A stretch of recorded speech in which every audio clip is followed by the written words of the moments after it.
I call upon the youth of the world to assemble 4 years from now in 将奥林 Beijing. 匹克会旗交给了北京市市长彭基。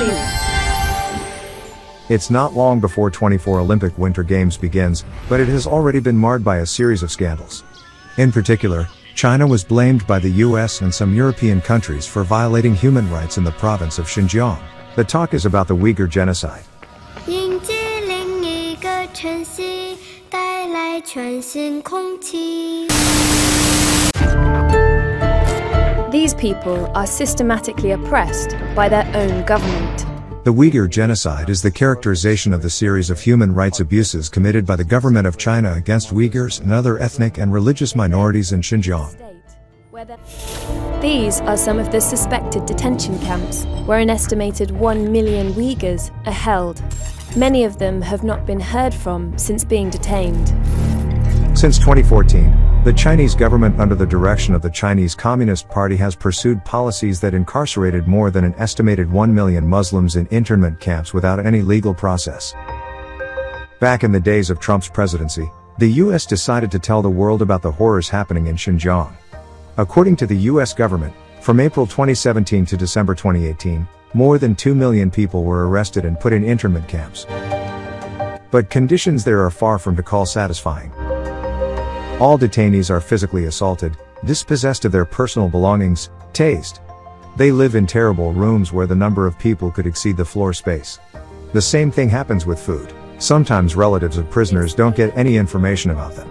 Besides this, other ways to control those who live in Xinjiang are applied. The Uyghur language is banned in schools in parts of Xinjiang. Uyghur heritage is being wiped out. It's a cultural genocide. It's a very specific purpose, systematic method, and ultimate goal. That is to stamp out Uyghur identity.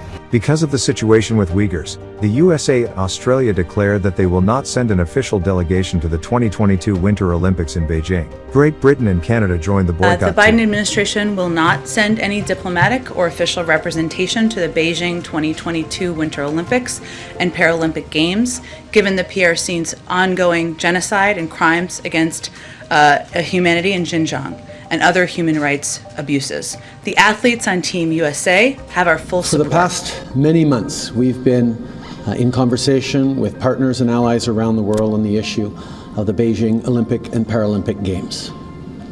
As a country, indeed, as many partners around the world, we are extremely concerned by the repeated human rights violations by the Chinese government. That is why we are announcing today that we will not be sending any diplomatic representation to the Beijing Olympic or Paralympic Games this winter. There will be effectively a diplomatic boycott of the. There will be a diplomatic boycott of the Winter Olympics in Beijing. No ministers are expected to attend. It's necessary to mention that the Global Imams Council of Muslim faith leaders on December 30th banned followers of Islam from participating in and attending the 2022 Winter Olympics in Beijing. You may say, oh my God, that's horrible. But if we look from the other side, the question arises. Did the case in Xinjiang appear right before the beginning of the Olympics Winter Games? Did this one stay hidden from the whole world till today? I'm afraid not. So why did the world community wait till the last possible moment to tell something about it? Would it really be hard to raise the issue during the planning stages of the 2022 Olympics? It seems we won't have answers. So, if you thought sports were ever separate from politics, think again.